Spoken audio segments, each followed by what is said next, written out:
Hola, welcome back to AS. For episode 34, Zuhaly Ramón is joining me today. Zuhaly is a Dominican and Puerto Rican-American caribeña based out of Boston. She's a full-time higher ed administrator and advertising graduate student at Boston University as a social entrepreneur. She is the sole voice behind Dinero Chronicles, a digital platform that aims to empower Latinos to take control of their dinero by sharing tools, resources, and events on savings and debt. As a first-generation woman herself, Zuhaly shares her journey to debt freedom on Dinero Chronicles and creates content with the questions, concerns, and fears that her audience face when managing their dinero. Her content is authentic, vulnerable, and transparent to inspire our community. Her goal is to use storytelling to incorporate issues of race, gender, and culture to further understand our individual and collective Dinero Chronicle. She's also doing amazing work by being a mentor at Chica Project. Zuhaly guides our community through mentorship workshops for Boston City youth girls. Each workshop covers a different topic that includes, but are not limited to, education exploration, identity representation, and self-love. Please welcome Zuhaly. Hola, Zuhaly. Thank you. Hola. How are you? I'm very well. Yourself? Very good. I'm honored that you're here. I'm so happy that you're here because I truly believe that our money, our dinero, is something important that unfortunately our community lacks the education of.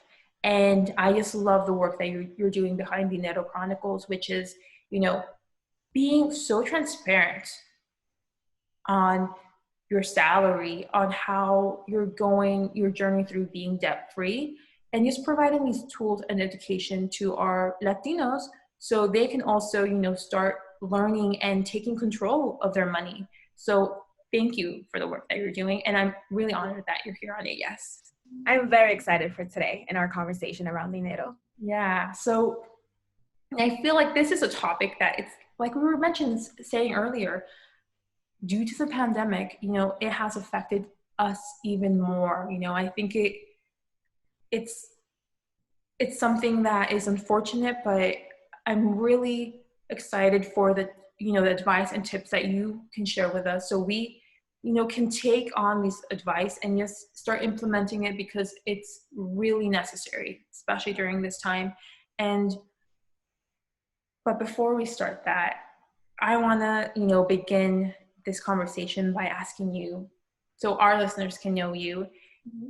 Can you describe who Zuhaly is? Oh, I love that question. The first word that will come to mind will be discipline. I'm very self-disciplined, very self-motivated, and very ambitious. It's kind of like the moment I decide I'm going to do something, that's just it. It's just kind of figuring out, giving myself time on how I'm going to get it done, but knowing that it's already done, like in my head. And I think that has to do a lot with just like me being a Virgo. I'm very analytical, very plan oriented. Mm-hmm. And so if I can create a system and a routine for myself, then that's pretty much what I'm going to do to get that done. So I feel like when I think about who is Zuhaly, it's just, she kind of goes for what she wants. And I'm not saying that she is going to be perfect at it every single time. But she's going to figure out a way. Like, I'm very resourceful, right? And I know how to use the things and the resources around me and the people. And I know also how to ask for help. I think a lot of the times we don't tend to do that. And that in myself is still an issue in certain areas of my life. But when I think about my career and my education, I'm very unapologetic about saying I don't know something, and that is okay. So I'm very vocal, very opinionated. And that's going to come through while we have our conversation. Is a lot of like where I got my education from that kind of really molded me into the woman that I've become. But I think in a nutshell, that would describe me pretty well. And I feel like who you are really transmits itself through the Dinero Chronicles, because you are very very self-driven in terms of like also providing these like tools of like and the tips and just being honest of like, I don't know this, but like I'm doing my research, I'm doing this. Yeah. And I want to know how I believe when, when you're a young child, a young person, you kind of have those traits, right? But I feel like someone in our family or close to us like really helps it develop and strengthen it so we can, later on become the woman that we are today, right? So Sure. who really, developed those traits for you and reminded you that, you can do whatever, you set your mind to? Because what you're saying, if you want to do this, you already have in your mind, like, okay, I'm doing it. So Yeah. how was that, being motivated in that way? I would say I definitely took out after my father. So I grew up in between Dominican Republic and Puerto Rico Mm-hmm. for the first like 10 years of my life. So Spanish is my first language. And I saw him, he had multiple bodegas, corner stores in Dominican Republic. And I saw him have several houses and properties. And so like, he never stopped, right? And I saw those businesses as well crash and him losing everything. And then I also saw him just picking it back up and doing all over again. So I think that tenacity of Mm-hmm. kind of like you just keep going, whatever life throws at you, just keep going after it. I would say I definitely got that from him for I sure. feel like you also got, the dinero lessons, right? Oh, yes. I think I got a lot of my empowerment, but also fears from his decisions and failures, because I saw all the different things that we had access to because of his success. But then I also saw my life drastically change in front of me because of his failures with money and the lack of money management. So I have I think my greatest money lessons will have to come from my dad for sure. And, living earlier in the Dominican Republic and then coming to America and having that constant of like the opportunity of seeing, success in your family and having these resources and then having it being taken away. How was that growing up? And was your mindset to doing even more than what you were given in the earlier age? Yeah, when I came, I'm gonna backtrack a little bit, only because when I came to the States for the very first time, there were so many different systems that I just never even knew existed. And when I talk about system, I talk about language. So I didn't know the English language. I was held back because I didn't know the language. And we were homeless for the first year and a half with my two older brothers and my mom. And just going through that journey and then being on entering the housing system here in Boston. And so it was a lot of different things that I had to simultaneously learn Mm-hmm. as a young child. And I think like for me already that was not normal, right? Because I grew up in a very middle class family in the Yes. Dominican Republic. So coming into the States and experiencing just the complete extreme opposite was very scary Mm-hmm. and overwhelming. I think it was kind of like the sense of lack, the feeling of lack was just all over. And I had a lot of things that would remind me of that on a regular basis, on a daily basis. And so, yeah, I think that journey in itself created a lot of, I would guess, anxiety about money. I think the early years of me working my first job, I started working when I was 13. Um, I took this idea of if I don't manage my money, then I can't be bad at managing my money, right? Like somehow in a 13-year-old brain, that makes sense. So I just took this attitude of, it's my money, I'm working for it, and I can do whatever I want with it, which usually meant spending it. And I think that was a byproduct of, if the money's going to leave either way, if all these systems are going to take this money, then I might as well take that money for myself. So as a young child, being homeless, and living in a different country and having that anxiety about money, later on when you decided, to go to school and start this formal education and then really take control of your dinero journey, what are the things that, because you were saying that trigger you mostly, that you take you back to that moment? It must have been really difficult and scary for a young child, and having to see that drastic change. Like, how was that? Unfortunately, I didn't stop, right? So when I went to school, when you talked about a formal education, when I went to college, I went to a very small liberal private college up here in Massachusetts. And there I got smacked with what privilege looked like.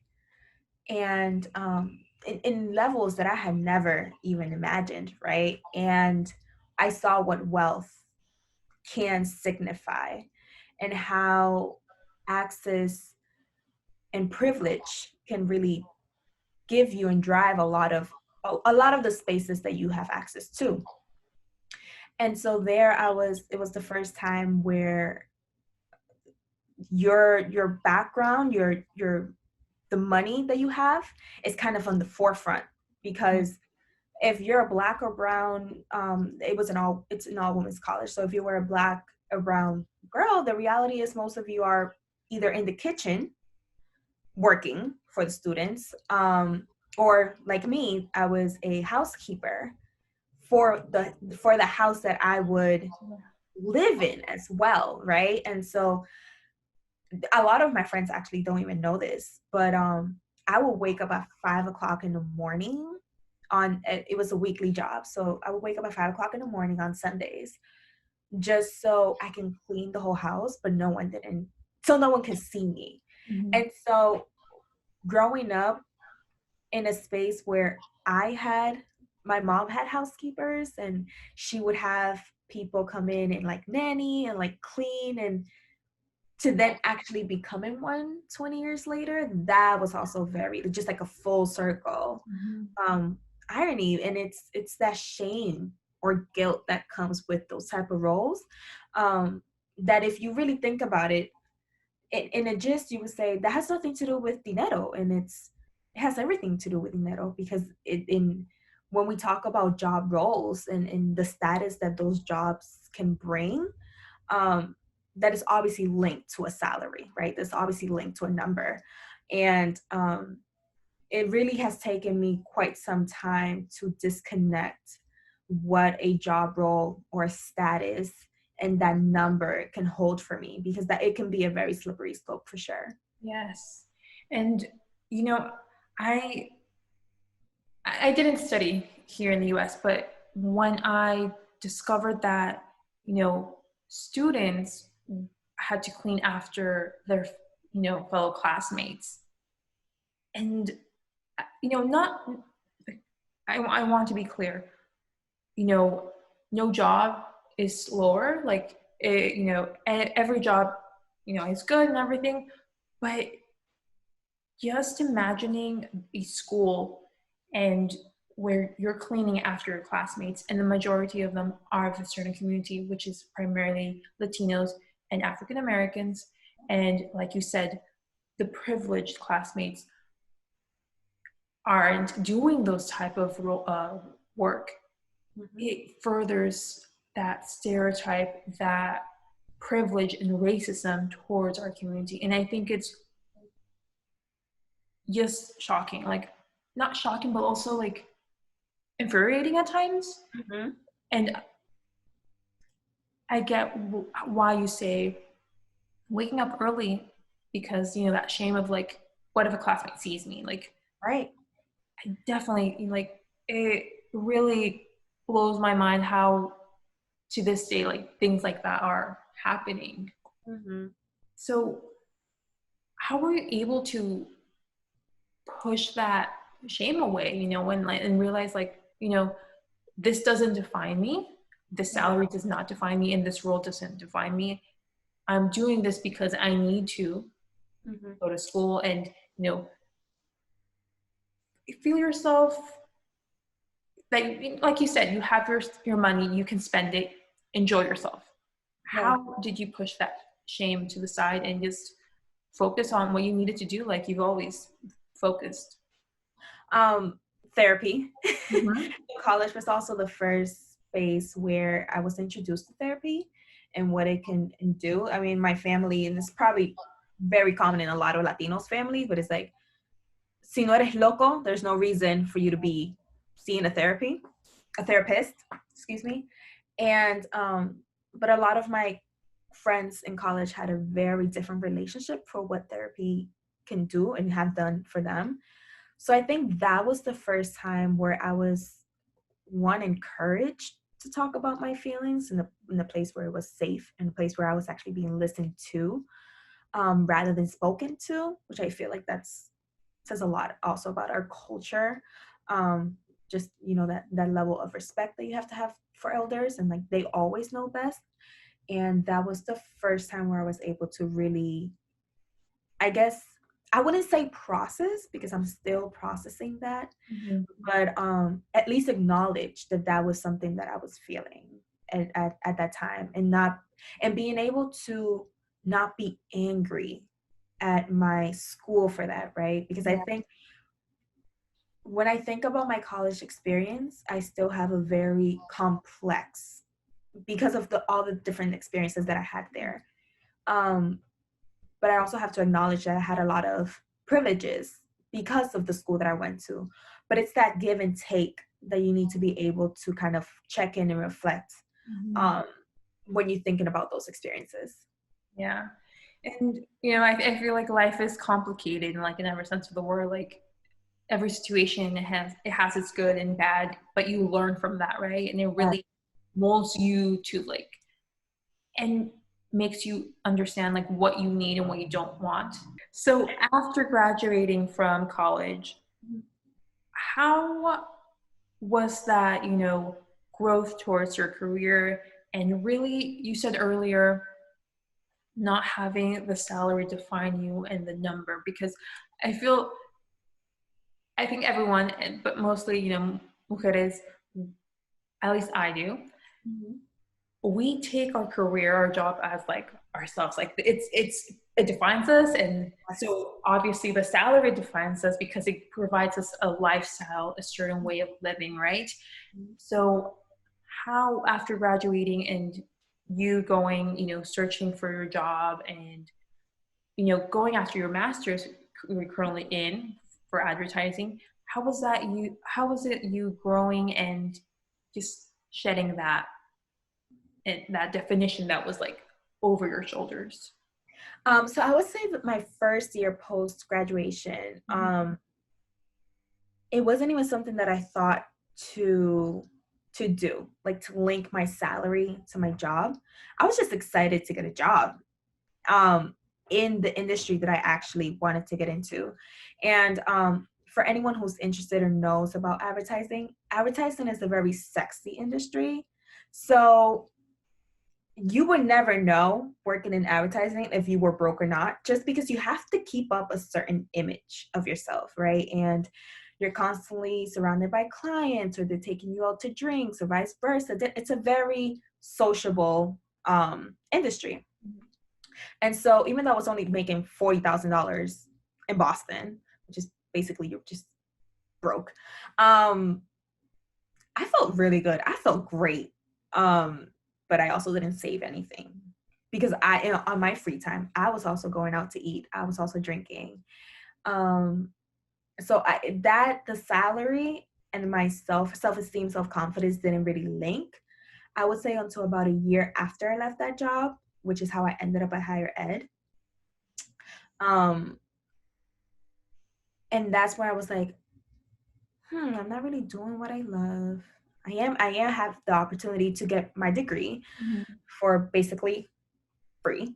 And I think then is where I'm like, okay, I may not be making as much money as I thought I would be making at 25, but what are you also getting in addition to, right? And I understand that my situation is very unique because I am working a job and I am getting a degree. Um, so it most likely is way harder once you are in the industry and are in a role that you know you should be getting paid more, which is what happens to most of us, especially Latinas. Um, so I can definitely understand how when you're doing that day-to-day work and you know you're not getting paid enough, it is frustrating because you're really trying to be grateful that you have a job. But when you know you're putting in as much or even more work on a day-to-day, um, it's tough to try to rationalize those feelings. And a lot of times I don't think you have to. I mean, it's valid to feel angry for not getting paid for the work that you're already doing. And I want to go back and, your first job after university, college, you were happy to find a job in your industry. So, there are things when I can completely understand that because I see it as like a miracle that you find a job inside your industry. It's something Right. that you love. And then it's the opportunity to learn and develop even more your skills and really have that real life experience of like, okay, this is what I'm doing now. You're either making mistakes, learning, or achieving your goals.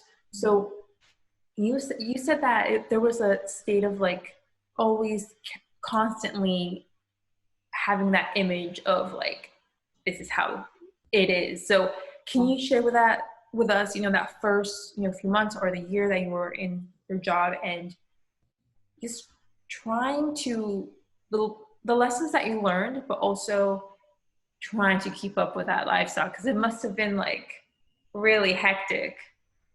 It was so much. I mean, and I was in a smaller advertising company. But that doesn't mean that the book of businesses was any smaller. And I was across 2 different teams, and each team had about 10 to 12 different clients. And I was working on both books of businesses. So to say that I was overworked was an understatement. Um, but I think you need to be able to ask questions. Again, this when I said earlier, you need to be able to ask for help. Yes. That first year out of college showed me that right away. I mean, in at any job, the first thing they say is, please ask questions. And I learned right off the bat that they're not saying this because they're expecting you to mess up. They're saying this because they want to at least limit the amounts of messing up that you will do, because it comes with a job, right? Like, things happen. Um, but asking a lot of questions, even if you're repeating the questions in real time, it just saves so much time and energy on everyone's front. And I think if you're working towards being in advertising, acknowledging that time is literally money is the one thing that you should just be ready for. Whenever you have time with your projects or your partners, your supervisor, just knowing that you're leaving that meeting with all the to-dos and knowing that you have to follow up with those were like the first few lessons that I learned that first year. The importance of communication, of clear communication, because in advertising, a lot of our communication is through email. So the more cohesive, the more clear you can be, the better and easier it is for everyone involved. And what were, those highlights in throughout that year that you're proud of, that you look back and you're like, thanks to that, I know next time that I can do even better, or, in your next job, you're gonna like completely blow people away. Like, what are those like projects that you're proud of? I can't speak to specific projects. Or just maybe But the wins that helped you develop even more your craft?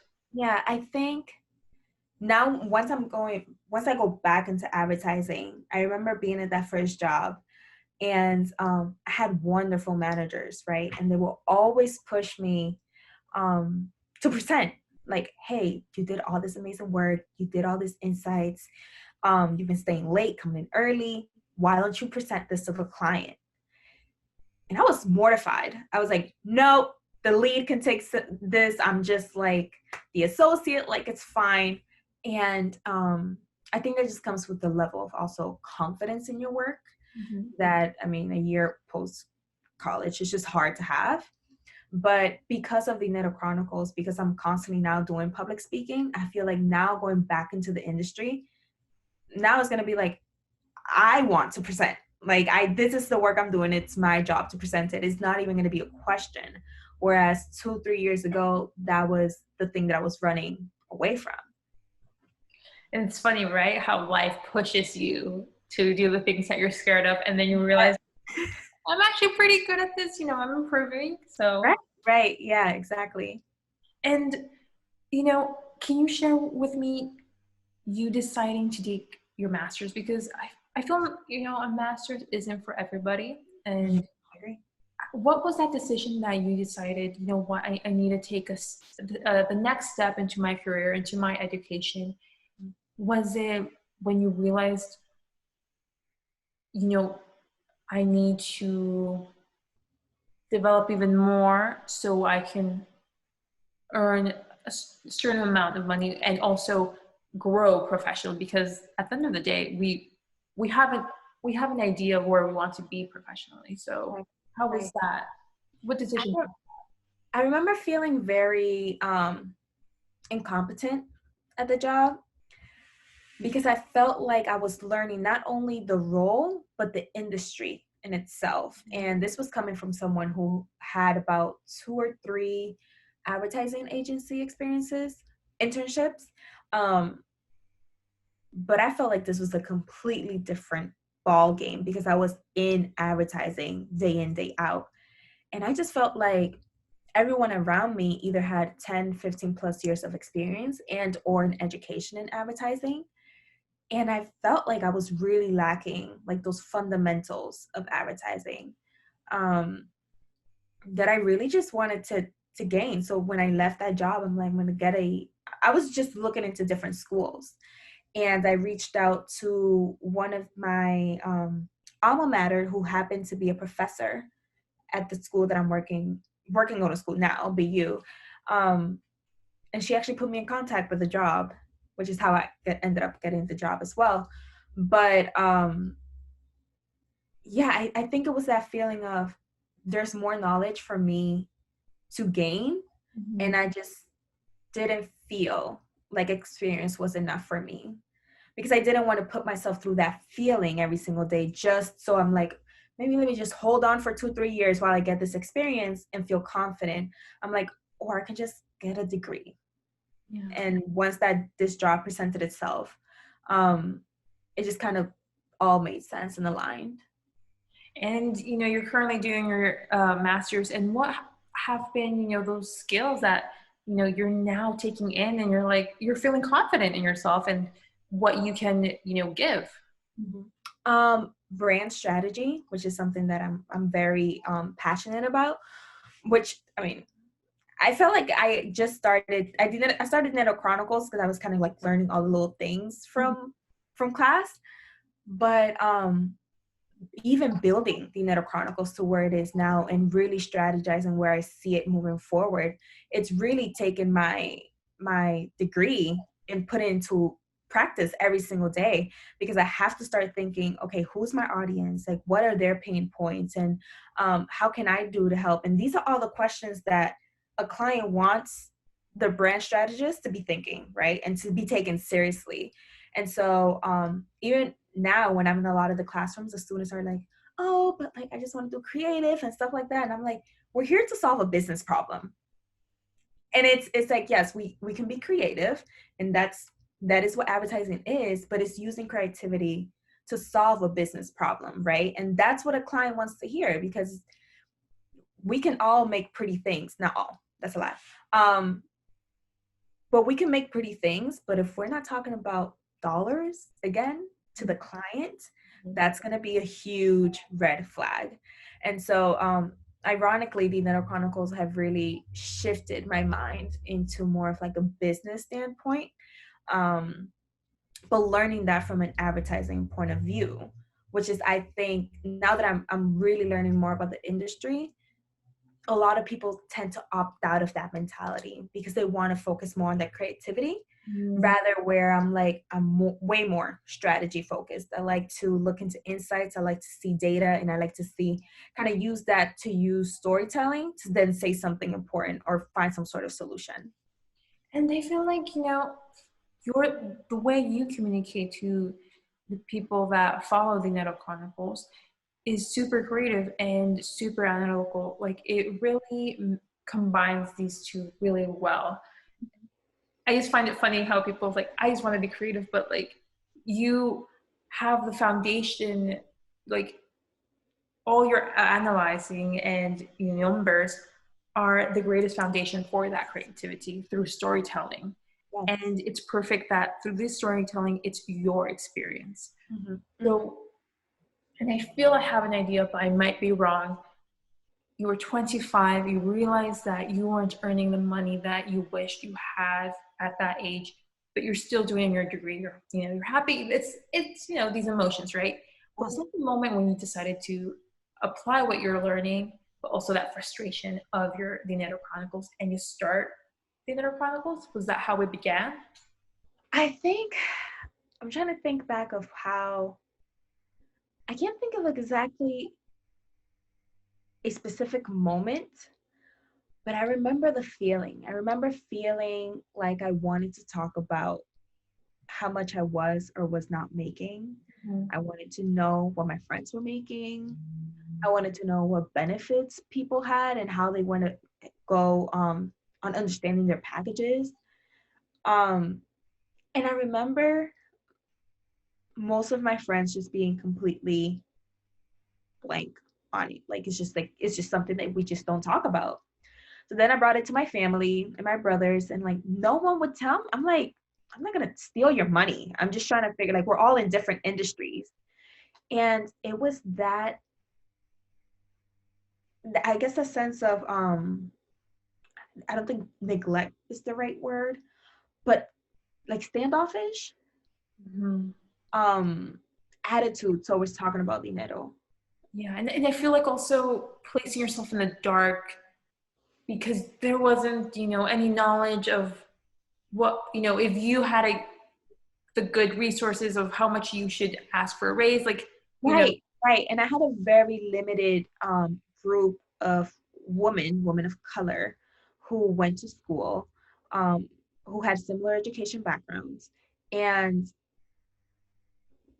not having access to that information from them, or even resources, or access to the knowledge that they knew, because of maybe they had a different upbringings with money, made me feel very shut down. So I'm like, okay, maybe I'm on to something. And I started following a lot of just Black women in the personal finance space are fantastic. And that's where I really started getting a lot of my answers from. But then realizing that there was just still that lack of knowledge in our culture, that I'm like, that's what I want to tap into, that I don't see happening. So, I think it's really empowering and is so honest and just vulnerable at times for you to share your salary. Yeah. Because not many, like you said, not many people share that information, right? And what were the feelings that were going through you before you posted that number? Can you share it with us? I just really felt like I didn't care enough about the number. I was done caring. I felt like I had done a lot of over analyzing on myself and a lot of I made myself feel very shameful of where I was at. I'm like, you're 24, you're still making this amount, and like, you should have been way further. Like, we had a plan. And I was just really sick and tired of me, right? This is a conversation with Zuhaly. And I was really sick and tired of her. And I'm like, girl, like that number just does not, it just says of what you're making right now. It says nothing about where you're going in the future. And I'm like, and also see how much you've been able to do with that number. I am paying for my classes in real time. I am paying off debt in real time. So it's like, so me focusing on that number was really just me putting on my own limitations mentally, because financially I had found a way to make it work. So it was kind of like me posting that number. I'm like, it was just like the most vulnerable that I had been. And I'm like, this is where I'm at. And it means nothing about who I am, but it shows more like what I'm capable of. Because I think a lot of people see our accounts when coming into personal finance, and it's very easy to get lost in the numbers. And it's like, well, if I was making her salary, when you don't know, of course I would be paying off that amount. But I really wanted to take that out of the excuse equation, right? Like, I'm not making bank. I'm not. I'm probably either the same or less or a little bit more broke than any 25-year-old in a major city. But I wanted to also show that as a form of hope. Like, we're probably in very similar spaces, and this is how I'm choosing to manage my money, and you can too. So I think that's why I wanted to show that number. It was kind of like me sick and tired of me, but also realizing that people are probably going to go into Dinero Chronicles and assume a lot of things about the amount of money that I make and how I'm able to pay off this debt. And so I wanted to get that out of their equation too. It's like, I'm not making a lot. I'm just managing. I'm learning how to manage it better. Yeah. And I feel it's so important to really, there comes a time in your life where you have obviously an idea of how much you wanted to earn, where you work professionally. And then that reality hits you and you're like, oh, Yeah. And everyone has a different path, their growth is different from one another. So I seriously applaud you for doing this and just being honest and just being tired of yourself of like, Yeah. Because I think we are our worst enemies at times. I agree. So, seriously, having that capacity of like not giving, a fuck and just being open to it and sharing these tips. And I really want to go deep on that of you always, and I love that you constantly remind people, you're not a financial advisor, you're a dinero connector. And I love that word. So for our listeners, can you share what a dinero connector is? You have explained it throughout this conversation, but really go deep on that and obviously the difference. So I came up with the term Dinero Connector because I really wanted people to think about Dinero Chronicles as a platform where you came to find resources, right?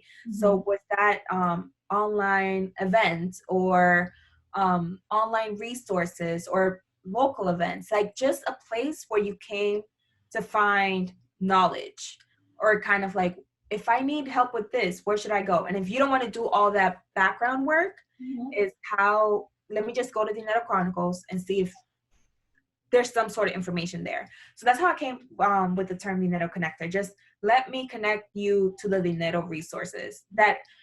Because I know and acknowledge that I think a lot of the anxiety that comes with money management is the fact that you have to sit there and research this information. Yes.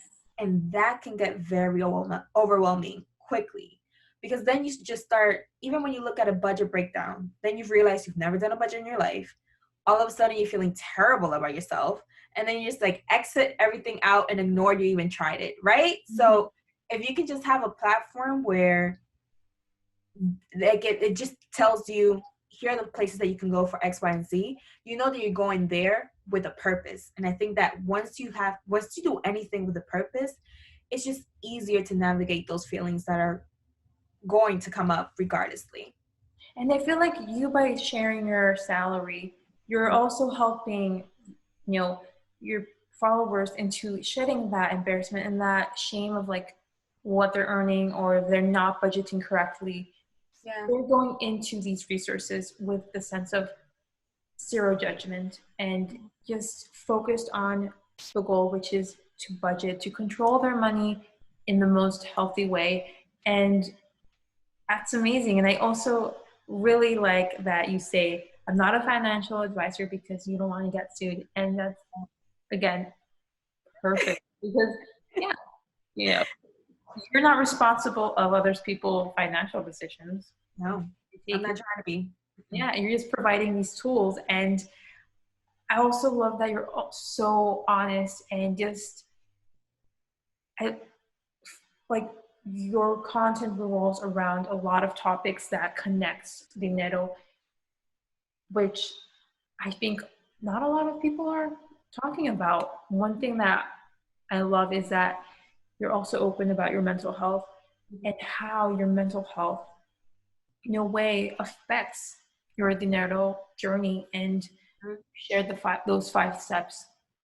So let's talk about that. Like, for our Latinas, that are going through their mental health, especially right now, it affects their financial decisions. So can you share from your journey, what were those 5 steps that you decided to take to just have a better management of it and of your mental health?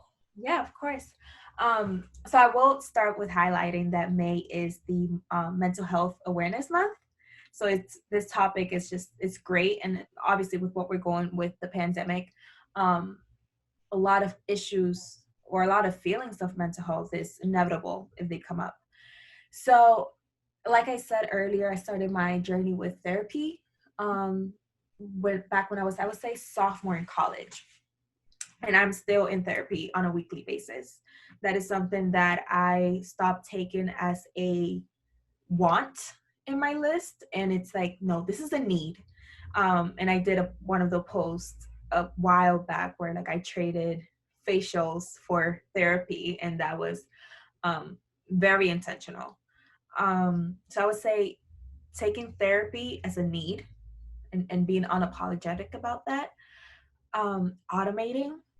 I automate all of my savings because for me, it would cause a lot of anxiety having to go into my account. And at that point, I had my checkings and my savings all in one account.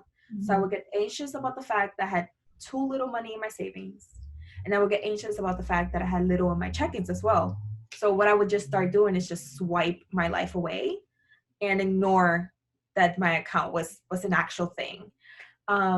But once I started taking my savings a bit more seriously, I also realized that just doing that manually on a weekly basis just also wasn't really helping me out, because I always felt like I just wasn't really making any movement, or not as much movement as I wanted to forward. So I just automated. It's kind of like out of sight, out of mind. I would say for budgeting, I'm very old school. So I still use a pen and paper. Only because I spend all of my time on a computer, between school and work and Dinero Chronicles. I just like the fact that I can open all of my statements on a Sunday. Usually today is the first day of the month, where I sit with all these numbers and see how much I want to pay when it comes to debt. But with that being said, I will also say that you need to find out what method works best for you, right? And I think a lot of people come to me expecting me to use some sort of app or Excel sheet, and I'm like, pen and paper. And I've had to come very unapologetic about that as well, because it's like, you don't have to do the method that works for me. You need to figure out whatever works for you, because those things also cost me anxiety. I would find myself because I didn't want to know, I didn't want to budget, I would just not open the app. It was that simple. And anyone will probably say, well, you can do the same thing with pen and paper. But because I journal, because I write on a regular, pen and paper is just like, I always have something around me. So it's actually harder for me not to write than to not go on an app on the phone. But again, that comes with a lot of self-awareness of you and your habits. I think instead of 5, I think those would be my top 3 when it comes to mental health and my dinero management that I've learned along the way. And along the way of you budgeting, you have realized the difference of like the needs and wants, and being, taking that pen into paper. And, for our listeners, our Latinas who are, struggling of really going deep onto their budgets, can you help us differentiate what is a need, what is a want, and just try to control our budget in the best way possible? But obviously going back to how the best way possible if it's you, because this is how you see it and like you're doing it. For sure. And I'm gonna focus, just because of the very special moment in history that we're living through. I think our needs and want right now look vastly different, right? So I want to acknowledge that. But I've also had to do a lot of prioritizing on my end. Yes. And what does that look like in terms of my dinero and in terms of a pandemic, which is something that no one really plans for. But this is when you have to really look at perhaps start with what are the things that you're hoping to do post-pandemic, right? What are those wants? And then how can you plan for those wants? Because I think when people start thinking about budgeting, this automatically get into this limitation mentality. Yeah. And that's when you start fearing or even being angry towards budgeting because you feel so limited. But I honestly never really stopped doing what I want to do. I just plan ahead for them. I just budget for them. Mm-hmm. And so it's really first challenging that mentality around what budgeting has to mean in your life. But like, I know that I want to travel at some point, maybe the end of the year, next year. So being mindful about saving for that now. Mm-hmm. I know that I want to have less than a third of debt across credit card and student loan debt. I'm paying off debt heavily, aggressively right now because I'm like, what can I possibly spend money on right now? Nothing, right? This is the most perfect time to either be saving or paying off debt. And this is the time where you have to kind of have that really tough conversation with yourself and really acknowledge that you have the power of doing whatever you want in your future. Mm-hmm. But what can and must you do now with your money to be able to do those things? Because you can do the budgeting in the future and feel limited, right? And then you're just going to go right into the cycle again. But if you can stick with one strategy now that is going to pay off in the future, then I would say that would be a much better, method of doing that. But you just have to figure out what are the things that you want, and then what are the things you need. I would say that food, housing. I don't know about if you're not an essential worker at this point. I don't know why how transportation will work, but most likely if you have a car, you still have to pay some sort of payment for that.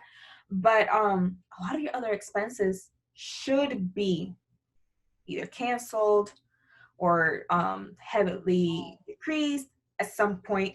And so you should have at this point some sort of residual income. This is to say if you still have a job. And of course, if you're unemployed, it's a completely different conversation. Yeah. But if you are in that job, if you're in that position where you do have a job and you do have that extra income, is what can you use that extra that will benefit the future you?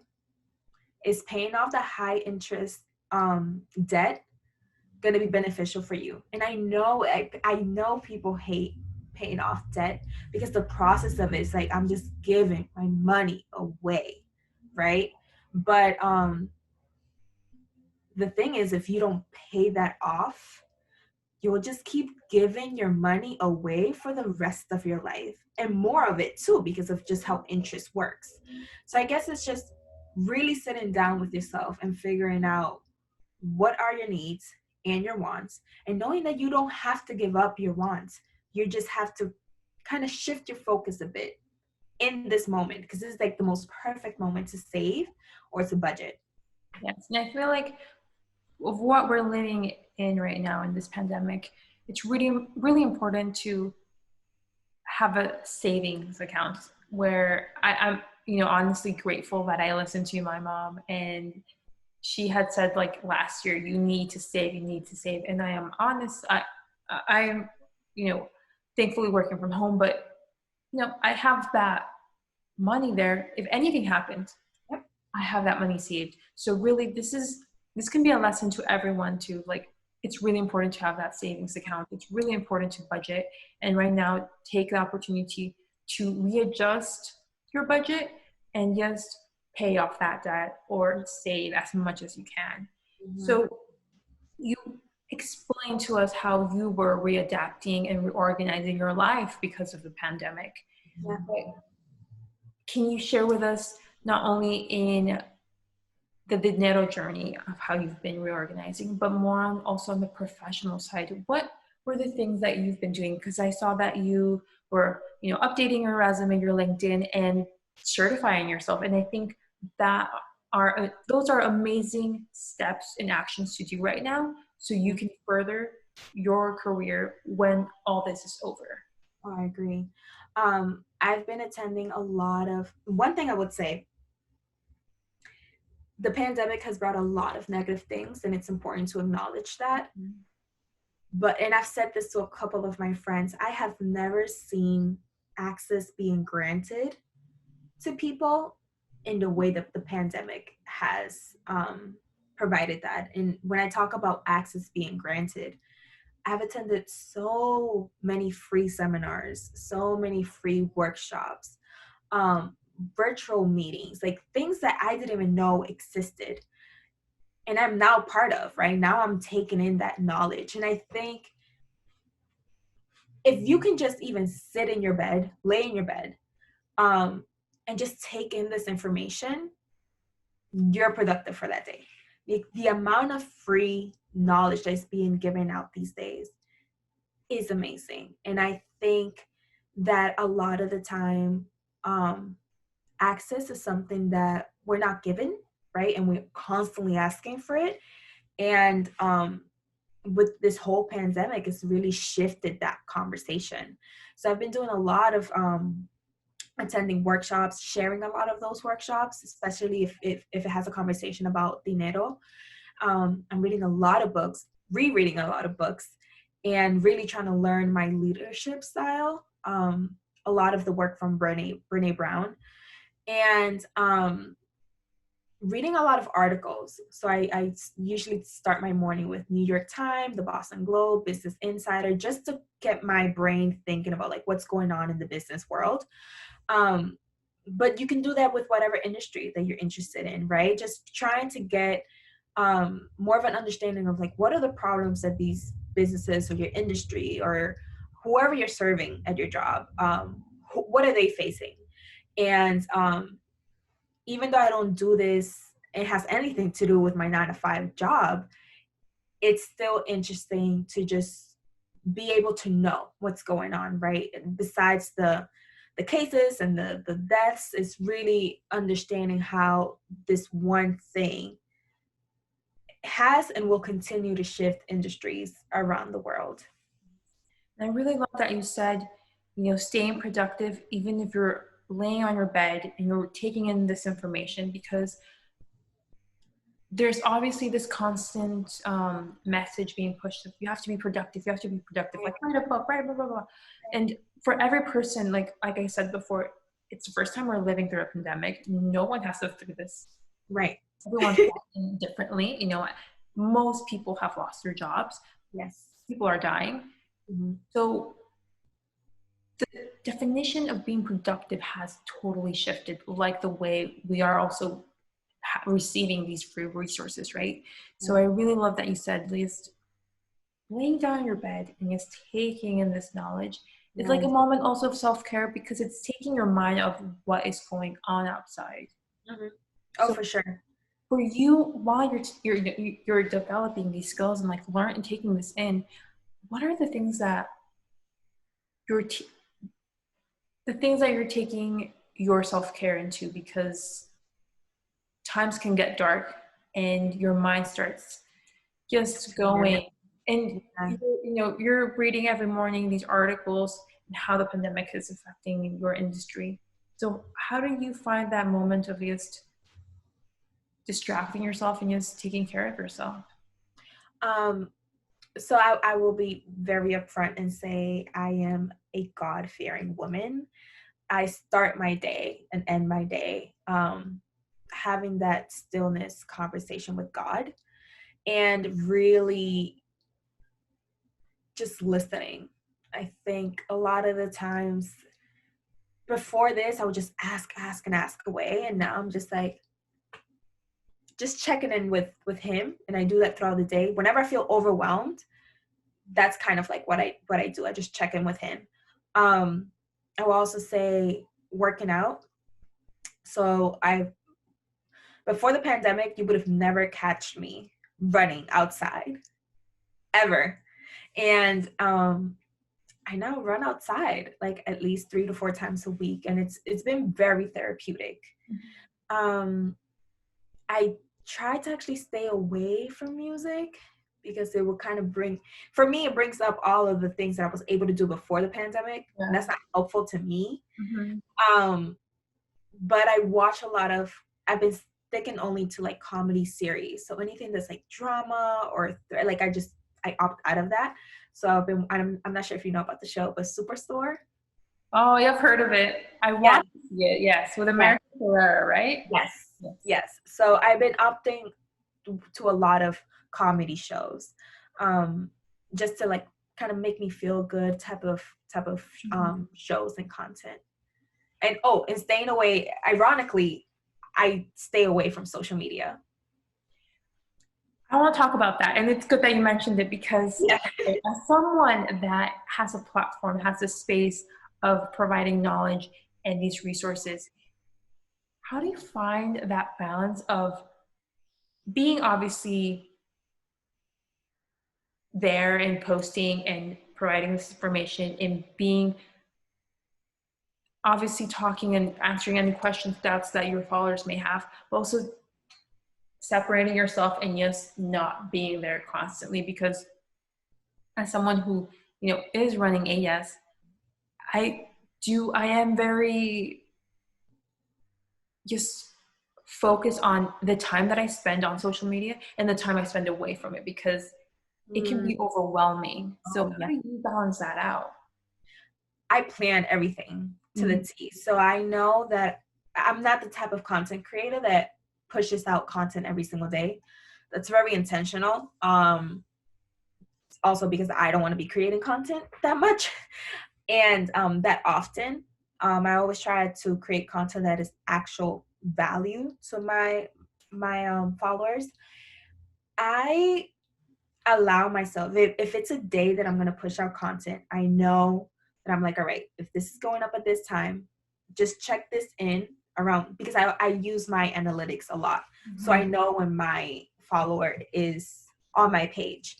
And I try to check back in around those times and answer any questions or concerns or DMs at that time. And outside of that, I get back out. And I'm very, very strict about that, because, you go in for one thing and all of a sudden, 2 hours, you're looking at someone's body and you're like, I feel like shit now. So I just try to avoid all of that. I just go in with a purpose. Again, I'm very intentional. I'm like, I'm giving this information. I check back at a specific time and then I check out. And I feel things have changed before the Dinero Chronicles. You were surrounded by women that didn't share, weren't open of their salary, of their benefits. And I feel that connects with what you said about you asking God of like, and you were asking these women around you, Yeah. and now you listen. And I feel like once you started the Dinero Chronicles, was there that shift of like now we're surrounded by women who were open to sharing, who were open to providing their advice, what they went through, their knowledge, so you could avoid those adversities, those money adversities that they may have faced. So Yeah. what was that that shift that happened? Oh, for sure. Once I went into like the online community on Instagram, there are so many Latinas who are so open about their journey. Mm-hmm. Always more than happy to share their journey with you, their tidbits, their resources. And that's when it kind of normalized this journey. I'm like, okay, so I'm not crazy for wanting to be debt free at 25 or 26%, whatever. It's okay if that's a priority for me, right? Because I think a lot of me not seeing that be a priority in like my immediate environment made me at the beginning, I felt bad for saying no so much. I couldn't afford to be brunching Saturday and Sunday every single weekend if those could be just extra payments on my credit card. And so finding a community that understood those pain points, but also understood the bigger picture and had actually achieved that goal made it much more manageable and normal for me. And I think once that shift happened was when I started to take in my own journey more seriously and started taking the work that I was doing with the Dinero Chronicles more seriously as well. And that must have been amazing, because I feel like also when with Ellas, when you start focused on a mission, you were with Dinero, everything just comes into place. Everything is just so easy. Everything that you were just so thirsty of the knowledge of those advice, it comes in full force.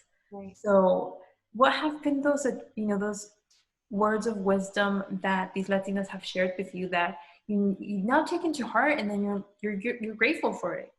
Yeah. The one that, and I think it's said all around the personal finance community, is just pay yourself first.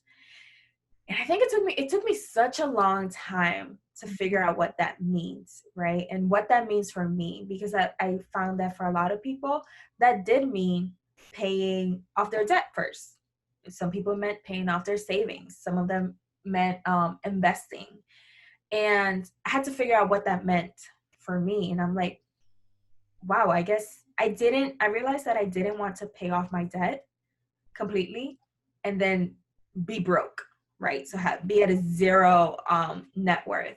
So I'm like, why can't I do both? And then I started trying to figure out, is this something that is manageable? Have people done it before? And I've realized that it's actually very normal. And a lot of people tend to take more of like that safer route. And that's when I think that will be the first like my first gem that I learned in the community is just, again, you have to figure out what works for you. You have to figure out what are your priorities. Priorities was a big one. Mm-hmm. I think it's very easy to follow the systems and kind of like the journeys that other people have gone through for their own dinero goals. But just sitting down and analyzing because only you know your money situation. Only you know how and can you manage your money. And then what are some feasible goals that you can attain by yourself? That's all being created and managed by you. And for a lot of people, that's very empowering. And then for a lot of people, it's very scary. And that's also when I realized that I didn't want to do that by myself. And that's when I did get a financial advisor. And that community was also very supportive of that, saying that it's okay if you don't want to take the whole YouTube and Googling everything by yourself, that there are more than capable people willing to help you. And I was very intentional about looking for a financial advisor that looked like me, that also spoke Spanish. So it made that conversation comfortable, even when I was talking to someone else about my money and about my plans about it. And she helped me, continues to kind of make those approachable goals with it. And I think those, you have to be able to talk about your money. And I think that's something that is it's just very hard to come to terms with in the Latino community. Like, you just make your money and you don't tell nobody about it. And so how can you go about doing that if at some point you're going to need some sort of help, right? With either you're filing for bankruptcy or you're making the most money that you've ever, and your whole entire family has ever made. You're going to need to learn about managing assets, diversifying your portfolio. Like, there's so many things that there's just no way that you can do by yourself. So the earlier you start acknowledging that it is okay to ask for help, and then how to go about getting that help, that would be like my biggest gem of it all. And since the kind of birth of Dinero Chronicles, what have been those Dinero goals, and that you're proud of, that you achieved, that when you started it you had planned for? And I feel like also the goals that your financial advisor helped you reach. Can you share that with us, those wins? Yes. So I remember about a year ago, I had over, I believe it was about $9,000 on credit card debt. And I paid that off. That was like one of my biggest wins. And then I had one of my student loan debt, which is about $4,000. I also paid that off. And those were the two ones. Oh, and signing up for life insurance, because that was such a huge process for me. And finally making that leap of like, okay, this is important, and I want to start doing that now. And those will be the top three that I remember from last year. And now I'm working again to becoming credit card debt free. And I think that's one of the things that a lot of the accounts make it seem like you pay off debt and then you never get into debt again. That's not true, right? Like, this is why I'm talking about managing your money, because you shouldn't fear debt. That's not what I'm trying to communicate. It's just knowing that you can be in debt, but you know how to manage it. Like, I no longer fear, because I know my credit card. I know how interest work. I know what amount I can use before I'm actually being charged interest. So it just becomes kind of like a very powerful tool, because then you're playing the system, right, to your own advantage. It's like, okay, I'm still going to use your money. I'm going to pay it off, but I'm going to pay it off when it's like in my convenience, rather than you are paying off this amount and end up paying triple because you don't know what you're doing with your money. And that's what I'm working on again, to again become credit card debt free. So that is one of the main goals for this year of 2020, correct? Yes.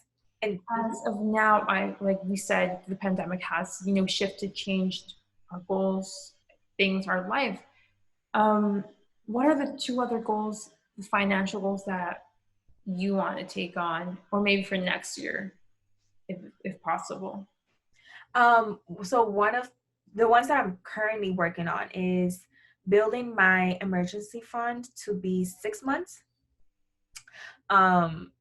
which it's about $11,000 for the amount that I make. And so that's the one that I'm currently working on right now. I'm about to hit my 3-month mark. So it's a 3-month, it'll be fully funded. But then really towards the end of the year, I want it to be a 6-month mark emergency fund. And I think that's one of my biggest one, because I'm also working with finishing my degree by December 2020. So if I'm able to say by the end of December 2020 that I paid off my degree, because I'll be graduating without any loans, and saved up to 6 months of emergency fund, I would say it would be a pretty good year. Oh, I hope you can reach that goal, because it's really exciting and like amazing, because it all goes down to who you are as a person, how you're managing your money, and the power, the strength that you have of like knowing, and the knowledge of like able to budget. You can't be fearful. No. Like you said earlier, of like those interest rates. And also, before this happened, I knew, I was seeing that you were, starting, like you were mentioning earlier, talking in events, speaking.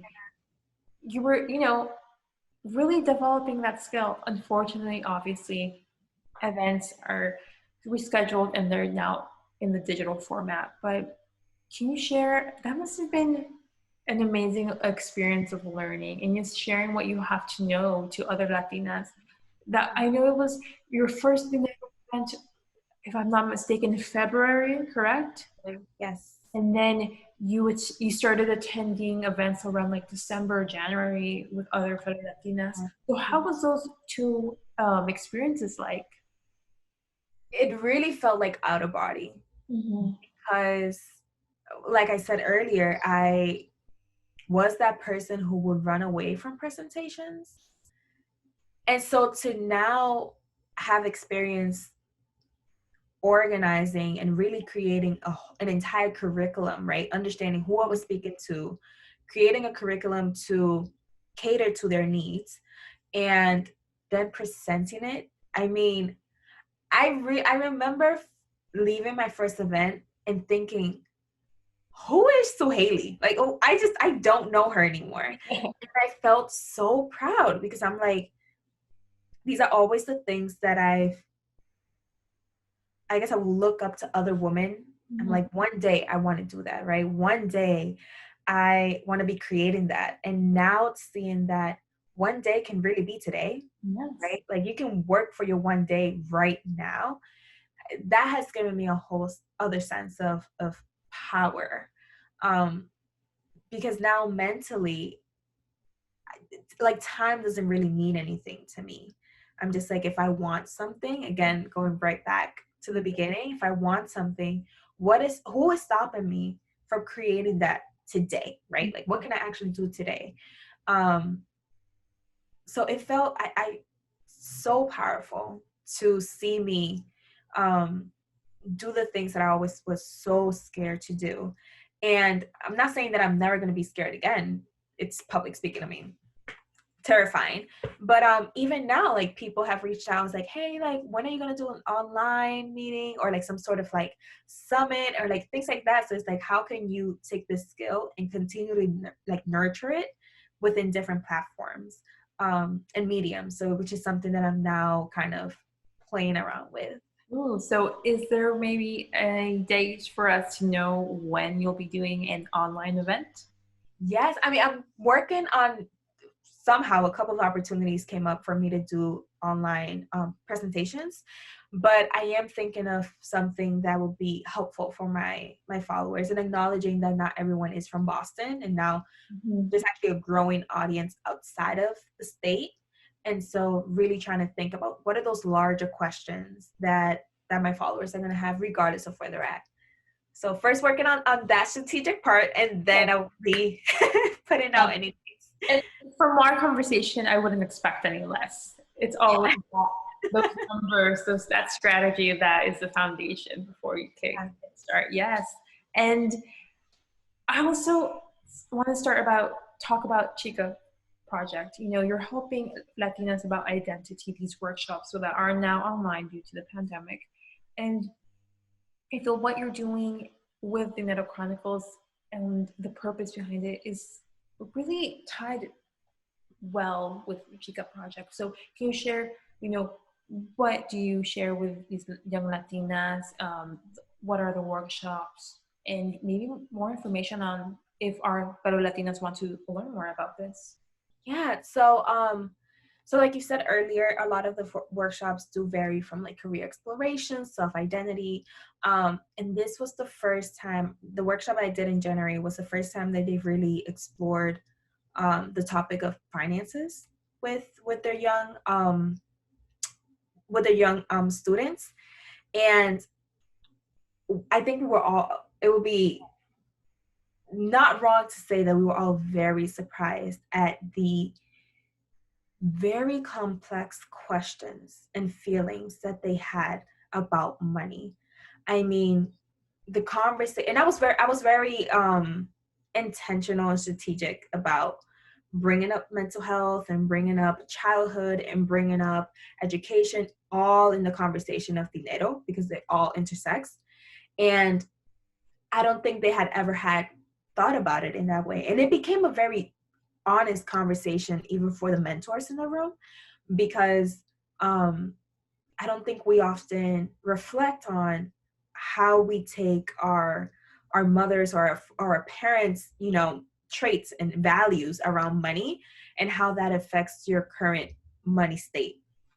And so the conversations became very vulnerable and very complex in trying to figure out what do they know and what do they want to know. But the beautiful thing was that it also turned into a very powerful conversation, because after the 2-hour workshop, it wasn't just me giving information. It was like all the mentors was providing their knowledge and were providing resources, and we're like, if you have any questions, reach out to me. Like, if you want to open your first bank account, reach out to me. I'll go with you, right? So it was kind of like the sisterhood and community that came out of it. That was amazing to witness. I mean, we took a topic that is very taboo, and a lot of the young girls are also Black. And so, which again, it's the exact same issue, right? Black and brown communities do not talk about money enough. And so I think they all were able to leave with a little, even if it was a tidbit of information, that was tangible. But I think it really created a very therapeutic space, because they realized that a lot of the girls around them experience very similar things. And it's not even just like, oh, young girls tend to go through this. Like, they also saw mentors having trouble figuring out what was going on and how to manage it. And so it was really beautiful to see how besides having different races and the intersection of age and kind of education and all of that played, and how we still can have a very honest conversation about it. It's so amazing that instead of you stepping into the same footsteps of the women that were surrounding you earlier in your life, you push that away, and then you're giving your knowledge, these advice, these tips to the younger generation of Black women. And it's just for them to grow and just not fear of asking for help in terms of their money. That is, thank you. I think we need to stop falling into that pattern and just not be ashamed of that. And thank you for the work that you're doing. And just, it's amazing. And also I want to know, we've been talking about the Dinero Chronicles and we've been talking about your career in advertising. Where do you see yourself, Dinero Chronicles growing? Because I feel like from what you're sharing right now, I feel like I can see it hand in hand and be something bigger in 5 years. Is that what you're envisioning, or? Yes. So I'm taking it, I guess I'm going to link it all together and share why I even went into advertising in the first place. And I remember as young as, I would say, maybe 11 years old, thinking how, I'm pretty sure it has to do with the fact that I felt so alienated when I came to the States. And wanting to have that sense of community, wanting to feel represented in the things that I saw. And so representation, accurate representation, was always something that has been very, very present, very deep in my heart. And that's why I went into advertising, because I'm like, I really want to be behind the scenes in what are the type of messaging that we're taking out into the world, right? So I want to be able to have hand in hand about that, or at least be the person like, that doesn't look right for X, Y, Z reason. So that's kind of like why I went into advertising, because of representation. And that's why I created Dinero Chronicles because of representation. Mm-hmm. And it's honestly where I see my future, and I want to have a deeper influence in what representation looks like in media. So I definitely see myself creating like a digital media platform, where I don't just talk about dinero, but I talk about just a lot of things that just I like to talk about on a The day-to-day. intersection of it, right? Like Yes, we're the intersection, exactly. Because anyone who knows me, all my friends, I'm constantly challenging people to not look at things one-dimensional, because none of us are, right? And so like bringing those intersectional conversations to a digital media platform is really where I see myself branching off.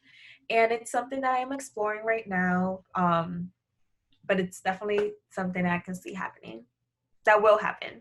It will happen, yes. And once you speak it into existence and putting in the work, Oh, yes. yeah, for sure. And I'm so happy that you know, it all comes, I think, to every Latina, their decision is like having that representation. And I'm happy that you're providing that representation to young Afro-Latinas, Caribeñas who need it, who are seriously, that representation is lacking, especially not only in our community, but also outside in obviously the privileged area Yes. of the Yes. US and of the world.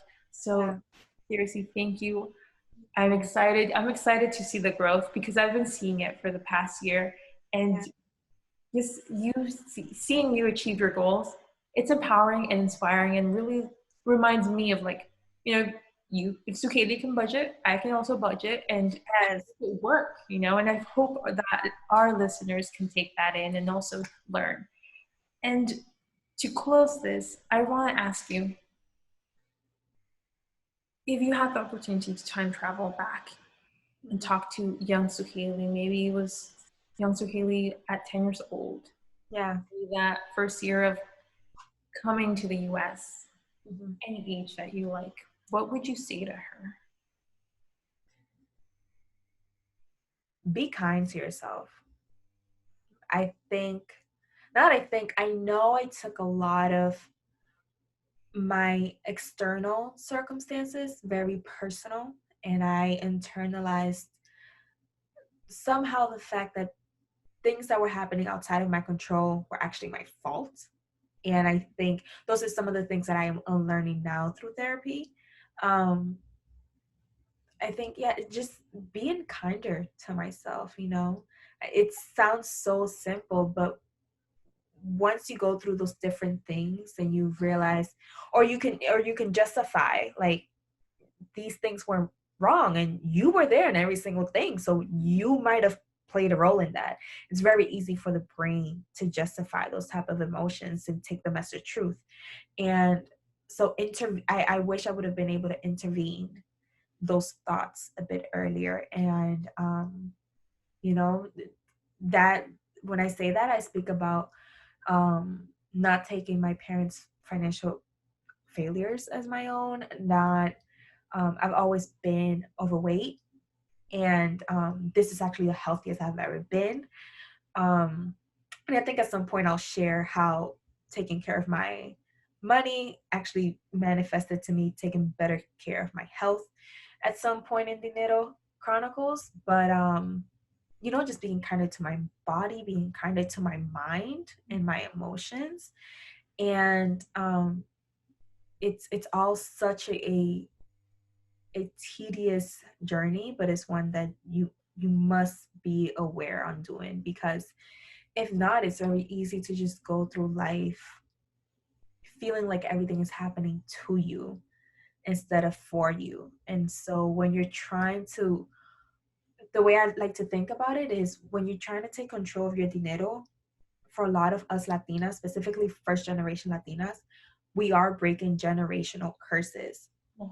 And for us to break those chains, it takes so much of spirituality, so much of your self-awareness, so much strength that you need to know. You need to be able to heal from your past and let that go in order for you to manifest bigger and better things for you now for your future family, in whatever form that may look like for you.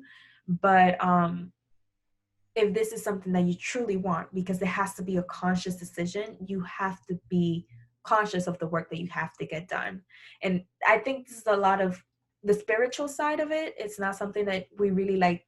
We really connect when we're talking about dinero, but we have so many unspoken emotions about it that the issue's already there. It's just on you to really face that head on. Wonderful. Thank you. Those were beautiful words, Zuhaly. The work and the knowledge that you're doing for our community is impacting in such an amazing way, in a positive way, especially right now. It's so necessary. So I want to thank you for that. And thank you for being on AS. I really love this conversation. I was just motivated and just recharged of like having that dinero focus, Yes. taking control of my money. And for our listeners, where can they reach you? Where can they follow Dinero Chronicles so they can also take control of that? So my handle on Instagram, which is the only social media platform that I use, is Dinero Chronicles. I'm always more than open to answer any questions through DM. I'm very quick on the comments, and Dinero Chronicles has a really good community that if I don't get to you fast enough, someone in the comment section will get you. So that would definitely be the best place to reach me. Awesome. Thank you so much for sharing that. And you heard it here. Zuhaly will answer, or her followers. And please follow it. I follow this page, and I love all the tips and financial advice that she shares. So if you're also ready to take control of your dinero and just shed that fear and that shame that our community has, it's now. It's this time. And I hope you were inspired and motivated for this conversation. I know I was. So thank you, Zuhaly, so much. And you can listen to a new episode. Listen and see a new episode in 2 weeks. And you can follow AS at ellasthepodcast at Instagram. That is ELLAS the podcast. Or you can follow me if you like at Bren_Hi. That's BREN_JAI. If you want to drop an email, a message, or maybe be a guest on AS, you can leave an email at ellasthepodcast@gmail.com. That is ELLAS_thepodcast@gmail.com. Thank you, Zuhaly, for being here on AS. This was seriously a terrific conversation. And thank you for being here as well. And I will see you in 2 weeks. Adios. Bye.